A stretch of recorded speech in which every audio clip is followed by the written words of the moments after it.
Sarah Schmidt mit einem neuen Video. Und wie gefällt euch mein neuer Vorspann? Ich habe da mal was gebastelt. Meine Verlegerin meinte, ich soll Werbung machen für meine Bücher. Also, da habt ihr ein bisschen Werbung. Ja, unser Kleiner ist jetzt 11 Wochen knapp. Morgen wird er 11 Wochen. Und er ist zum ersten Mal krank.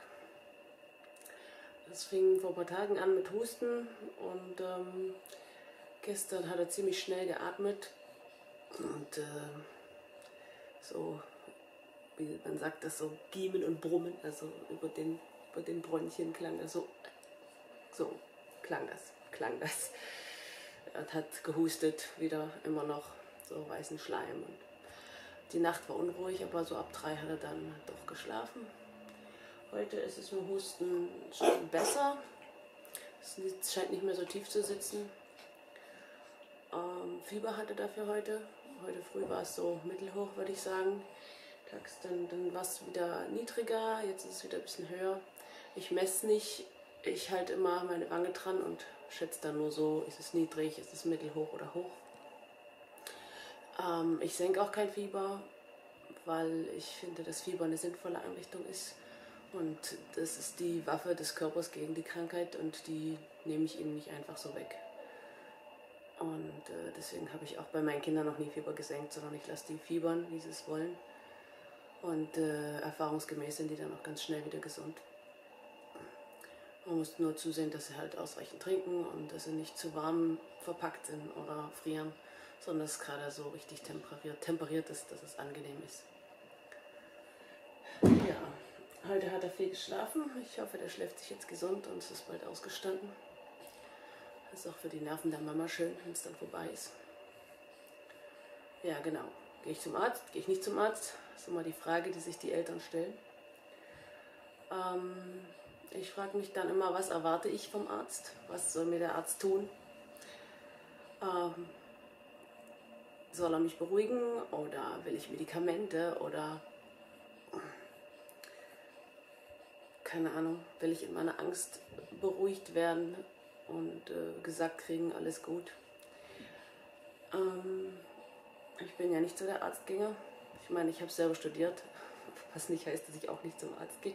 Also wenn ich zum Arzt gehe, dann, wenn ich Untersuchungen will, die ich nicht zu Hause machen kann, Blutabnahme oder wenn ich ein Rezept will, dann gehe ich zum Arzt. Das, was ich zu Hause machen kann, das mache ich zu Hause. In dem Fall jetzt würde man wahrscheinlich eine Lungenentzündung ausschließen wollen. Bei Babys kann das ja mal schnell gehen, da ist alles noch ziemlich dicht beieinander. Und was macht der Arzt, um das auszuschließen? Die Lunge abhören. Das ist auch keine große Kunst, für die man ewig lange studiert haben muss. Man kann ein Stethoskop nehmen, man kann auch sein eigenes Ohr dran halten. Die Lunge, man muss sich ein bisschen Überblick verschaffen, wo was ist, damit man weiß, was man hört. Hier habe ich so eine schöne Abbildung mit einer Lunge. Da gibt es einmal die Luftröhre, ne, gleich da vom Hals hinten runter, wo man reinatmet. Die verteilt sich dann in Bronchien, die zum rechten und zum linken Lungenlappen gehen. Linker, rechter, genau. Und sich weiter verteilen in kleinere Äste und dann irgendwann im Lungengewebe, wo die Lungenbläschen sind, ankommt. Meistens, wenn man erkältet ist, dann fängt es hier an, Husten in der Luftröhre, ist entzündet und Schleim hustet man hoch. Dann die Bronchien sind das, was sich anschließt. Bronchitis ist dann meistens das, was folgt, Entzündung also in den Verzweigungen von der Luftröhre aus. Und eine Lungenentzündung wäre dann, wenn irgendwo hier dieses Lungengewebe entzündet ist. Meistens ist es hier unten der Fall, dass sich das da hier unten dann Sekret sammelt. Und das hört sich alles auf eine bestimmte Weise an. Und am besten ist es, wenn man weiß, wie eine Lunge klingt, wenn sie normal klingt. Kann man auch sein Ohr bei jemandem dran halten und mal hören. Man hört meistens also hier unten, wie klingt das Lungengewebe oder auch hier außen. Und wie klingt es über den Bronchien. Ja, da kann man sich anhören, wie das normal klingt. Und dann kann man auch hören, wie es klingt, wenn derjenige krank ist. Wenn es also von den Bronchien kommt, dann hört man hier, also über der Mitte, und hört man es am lautesten. Und dann hört man so typischerweise so ein Giem oder Brumm, also so, also so verschiedene so Geräusche, recht grobe Geräusche.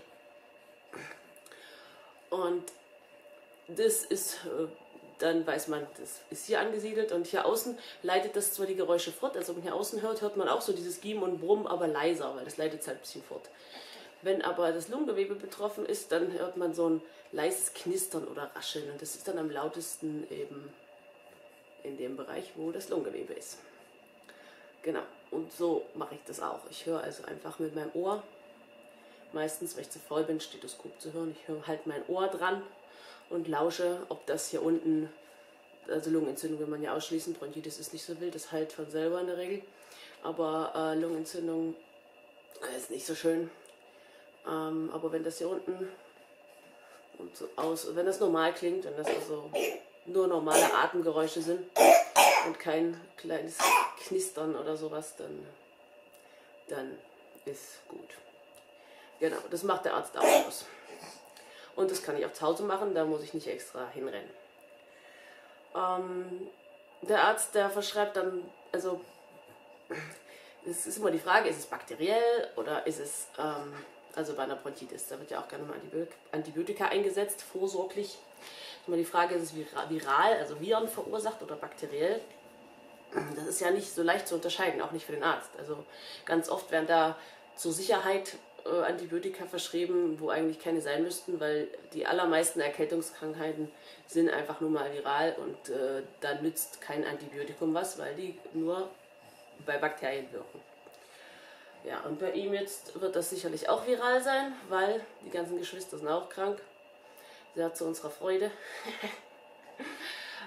Und das geht auch erst seit ein paar Tagen, also das ist so recht typisch für Virusinfekte, die kommen und gehen auch wieder relativ schnell, und dann kriegen es alle oder die meisten. Ja, also der braucht auf jeden Fall keine Antibiotika, also kein Grund, mir ein Rezept beim Arzt zu holen. Und da ist am besten abzuwarten, und bis der Körper sich selber heilt.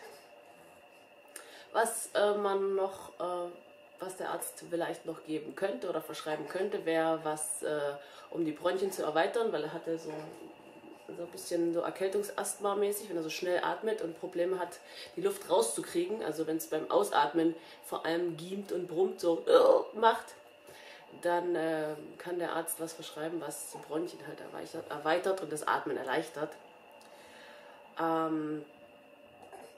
Ja, ich bin aber wie gesagt vorsichtig mit Medikamenten, weil es ist zwar schön, eine kurzfristige Erleichterung zu haben, aber die ganzen Medikamente können auch langfristige Wirkungen haben, die man eben nicht haben will, wie zum Beispiel, dass bestimmte Fiebersenker ein Asthmarisiko erhöhen. Und ja, also ich bin da lieber vorsichtig, lieber, dass der Körper sich selber reguliert, solange er das kann und soweit er das kann, und mir die langfristigen Folgen, die Medikamenteneinnahme haben kann, vom Hals halten.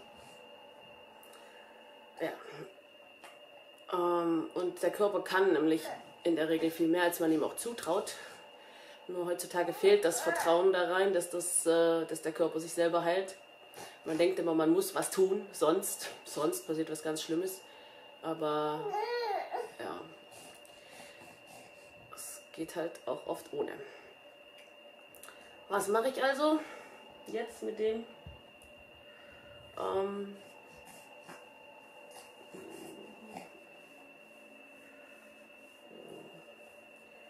Also das Wichtigste ist natürlich ein zugrunde liegendes, robustes Immunsystem,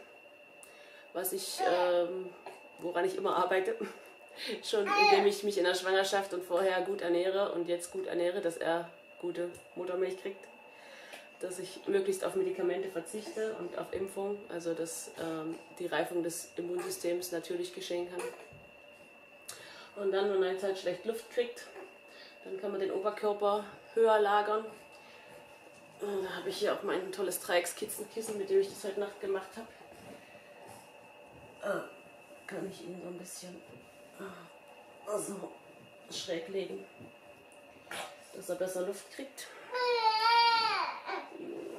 Ein bisschen abstützen natürlich, dass er nicht rechts und links hier runterfällt.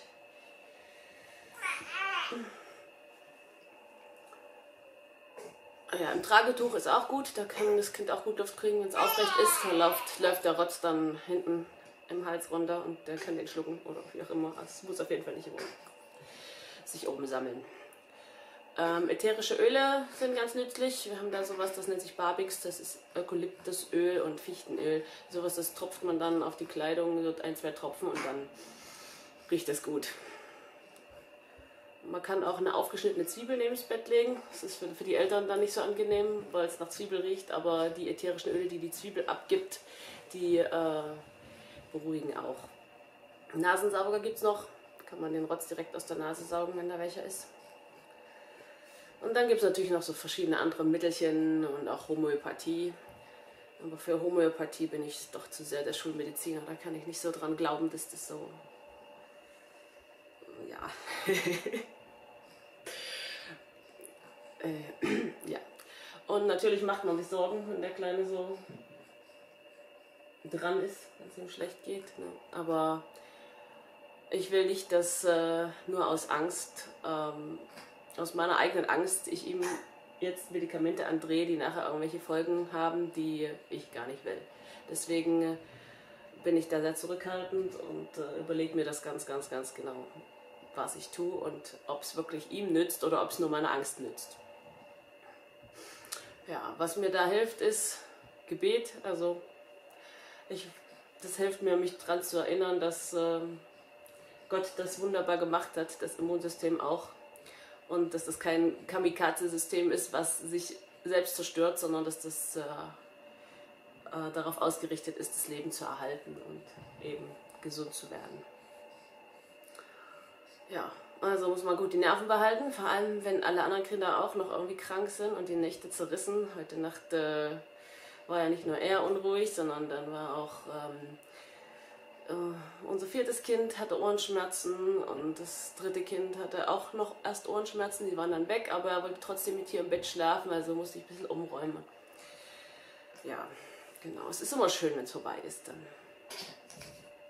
Ja, und dann hoffen wir mal, dass es schnell vorbei ist. So, da sind wir wieder. 2 Tage ist es jetzt her, das letzte Video. Und seit gestern geht es ihm wieder besser, also er lächelt wieder, das Fieber ist weg. Er hustet noch ein bisschen, aber sonst, also er hat es ausgestanden jetzt, das Schlimmste. 2 Tage ging es ihm ja richtig schlecht. Das war schon für meine Nerven nicht so das Schönste. Also vor allem hat so schnell flach geatmet, das zusammen mit, dass er halt wirklich schlapp war und Fieber hatte und gehustet hat und so und schon so Einziehungen hatte beim Atmen. Also beim Atmen geht dann so da am Schlüsselbein und unter den Rippen so, geht dann so immer mit jedem Atemzug, zieht das so rein. Das ist schon ein Zeichen, dass sie nicht so gut Luft kriegen. Dann nochmal nach recherchiert, da hatte da wohl eine Bronchiolitis, also eine Entzündung der kleinen Bronchienverästelungen. Ja, damit hätte man ins Krankenhaus gehen können. Die hätten ihn sicherlich genommen. Da hätte man ihn dann mit Inhalation behandelt und Sauerstoffsättigung überwacht und Sauerstoff gegeben, wenn die Sauerstoffsättigung zu weit runtergegangen wäre. Aber zu Hause kann man natürlich auch behandeln, ne? Da kann man auch inhalieren. Man hat vielleicht kein Sauerstoffgerät zu Hause, aber wenn man einem Kind das Atmen erleichtern will, kann man die Dusche aufdrehen und dann so richtig Wasserdampf erzeugen, dass die Fensterscheiben beschlagen, dann atmet es sich auch leichter. Und oft hilft auch einfach nur Fenster aufmachen und ins Fenster gehen und die kühle Luft atmen.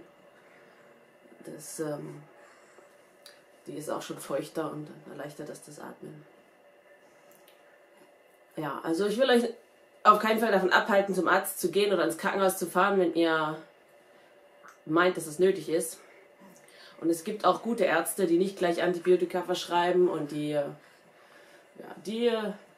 gute Ratschläge geben und hilfreich sind. Aber ich dachte, ich zeige euch mal, dass es verschiedene Wege gibt, als immer nur gleich zum Arzt zu rennen und der Arzt macht das schon und sagt schon, wo es lang geht. Weil, wo kommt die Heilung her? Die kommt nicht vom Arzt, sondern der Körper heilt sich selbst. In jedem Fall.